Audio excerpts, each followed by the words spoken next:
Hi there, I'm Dean Heskin, President and CEO of Swiss America Trading Corporation. Thanks for tuning into our podcast, The Secret War on Cash, where we look at and talk about some of the different things that are changing, some of the vulnerabilities perhaps, or just anything in general that is going on, not just domestically, but abroad as well when it comes to economics, finance, etc. I have my co-host with me, Chris Agelastos. Chris, how are you today? I'm doing quite well, thank you. Well, that's great to hear. Let's get right into it. This is a topic that, it's been kind of something that's been floating around, if you will, with a couple different states throughout the country in the last couple of years. This one in particular, Texas Governor Abbott signs gold and silver legal tender law. Okay. And us being in the gold and silver business, this is something, oh, great. Gold and silver as legal tender. We've been talking about that for years. 33 years I've been in the business. This has been kind of a central topic. As I get into this article, though, and certainly the advantage to having gold and silver as legal tender or as currency is it is an unencumbered asset. It's not tied to debt. It has value based on what it is alone. And why that's significant is you can't just print it like you do our currency today. And we don't even print it, just kind of create digital blips, if you will. Mm-hmm. So the concept of this is fantastic. But I think, as it mentions in this article, I'll kind of let you explain a little bit about what they're doing here. But I kind of agree with one of the main points of this article, which is it really, I think, is just more for show in a way. It's kind of a political thing because the practicality of it, I don't see how this is something that can be practically implemented or utilized. So tell us a little more about what it is and what your thoughts are on it.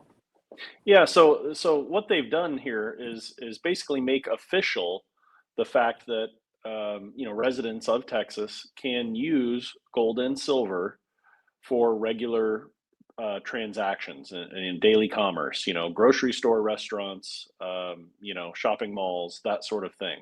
Now, they have left participation completely voluntary. So it's going to be up to the businesses. They're not saying you have to accept this, but they're saying that you can now if you would like to. And so that's somewhat significant because sure, you could make a side deal and barter with somebody previously, but now you can officially do this, and you're not sort of operating in a black market, if you will. So that's one thing. So there will be businesses, that adopt this, but I don't think you're going to be walking into your Starbucks in Texas and throwing some silver on the counter to buy your coffee at this point. So it is very political, but why it's important is that the feds have really they've really wanted to shy away from people in our country, the U.S. Uh, to be able to use anything other than the US dollar for transactions, right? They don't want the dollar to have any other competition. And so what is important about this is that the state of Texas is saying gold and silver is money, just like the US dollar is money. Gold and silver is money in our state. And Utah has also adopted similar legislation. So how this is significant is that other states may start going this way. And if you get more and more people adopting these policies, then maybe in the future we will be walking into Starbucks and using our silver. And you touched on it a little bit. What is great about this is, those of us since COVID that are complaining about grocery prices and all kinds of consumer good prices that have nearly doubled in the last 5 years. It's really pinching a lot of people's budgets. But the gold coins that I bought in 2019, 2020 have virtually doubled in value since that period of time, where my US dollar has not. It's fallen in value by about 50%, depending on what you're buying. Right. So it does show you how you can have a legitimate competitor for the US dollar. The gold and silver that I have set aside in my safe is worth more money now than it was 5, 6 years ago. And that offsets the pain I feel when I go to pay for things. And so this is I don't think it's going to change things overnight, like you said, but this is opening a door that, maybe in the next 3, 5, 10 years, we could see some practical uses for physical gold and silver in commerce. Right. Well, I think what's important here to understand is that, as I mentioned, certainly people owning and using gold and silver, I'm 100% in favor of. That's why I do what I do for a living. I think what's really important to understand, however, for those tuned in, is that we do need something that is functional as a currency. And many of us, for instance, we buy a lot of our goods maybe on Amazon, or even if we're walking into a grocery store, a department store, a Walmart, whatever it might be, getting gasoline, the feasibility of actually having clunky gold and silver in our hand or in our pocket to go do our transacting, it's probably not all that realistic. It could be done, and like they're making headway in this area, if you will. But the real key for those tuned in is you want to have gold, like Chris just mentioned. You want to have your gold and silver set aside and some put in a safe or a safety deposit box, or maybe a depository of some kind. And it's there for you to protect against the processes of inflation and unrest and things of that nature. The utilization of that gold and silver is that it can be converted back into whatever the medium of exchange out there is. So if you had it put away for X number of years, and at some point, okay, now I'm going to maybe do a renovation on my home, or maybe I'm going to give some money for someone to put a down payment on their home, or whatever it might be, then it is converted into whatever that medium of exchange is.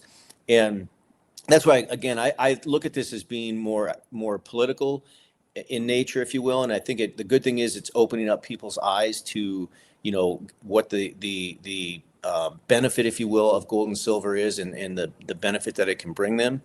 But at the end of the day, what you want is to actually have your own physical gold and silver, which at any time can be literally immediately converted into whatever currency you might you might need. Meaning, like, it could be dollars, franc, yen, euro, any of the currencies out there. And to learn more about that, actually, if you're tuned in, if you want to learn a little more about it, you can contact our office by phoning or texting 1-800-289-2646, or you can actually visit us online at SwissAmerica.com, which is www.SwissAmerica, all one word, .com. You'll see the number actually and that link for the website in our show description here. So let's look at this next article here, Chris, real quick. Yeah. Exclusive central banks eye gold, euro, and yuan as dollar dominance wanes. And that's something that's kind of been a consistent theme, if you will, over the last few years, where, central banks have been and are continuing, as you can see, to buy up gold at record levels right now. Tell us, why are they doing this? What's the benefit, and what does it tell you and I, or what should we be learning from this? Yeah, well, this report came from the Monetary and Financial Institutions Forum, and what they do is they survey 75 major central banks every year and report their findings. And in this survey, this year's survey that just came out in the last few days here, a third of the central banks that they surveyed plan to increase exposure to gold over the next 1 to 2 years. So about 30% of the banks are looking to increase their gold holdings, which means they're conversely going away from US dollar holdings. And that's pretty significant, because in last year's survey, the dollar was the number one choice of the central banks for their reserves, and this year it has fallen to seventh place. So not from first place Wow. to second or third, Right. but all the way down to seventh place, and that And gives you an still idea. potentially falling too. Right? Yeah, we're halfway through the year. Right. So that shows how quickly things can kind of spiral, and we've had a lot of talk, obviously, about central banks and BRICS and other nations, using other currencies, and so the big area that's going to be dominating or taking over from the dollar's loss here is gold, and then they say followed by the euro and the yuan. So. Um, the dollar, bottom line, the dollar is continuing to slide here. It's picking up speed, and one of the big reasons they're doing this is because of all of the sanctions in the last several years, the inflation, the lost value of the dollar. These central banks are wanting protection, and they used to go to the dollar for that protection, and now they are going to gold, the euro, and the yuan largely. So it's just one more sort of nail in the coffin. I say that a Sure. lot, and it's not like the dollar's going away tomorrow. But you have to be willing to look at these long-term trends and make adjustments along the way, or you could be left, holding a bag of mostly worthless dollars. Right. Absolutely. And it is something, kind of speaking to what we were talking about in the first article, where let's take a page out of the central bank's book. They are getting themselves away from dollars because they are concerned about the future stability of the dollar. And for those tuned in, Right. that's something that we all should take note of, and again, take a page right out of their book, because look, there's never been a time in history where you couldn't take gold and convert it into a dollar, or really any currency throughout the world.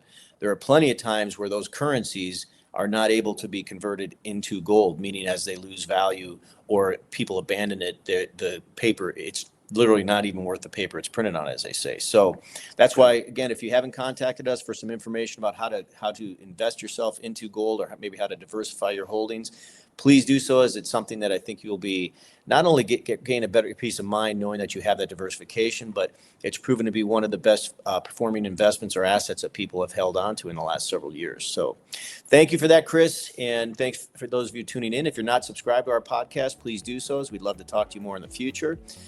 If nothing else, have a great rest of your day, great rest of your week, and we'll talk to you real soon. Yep. Take care.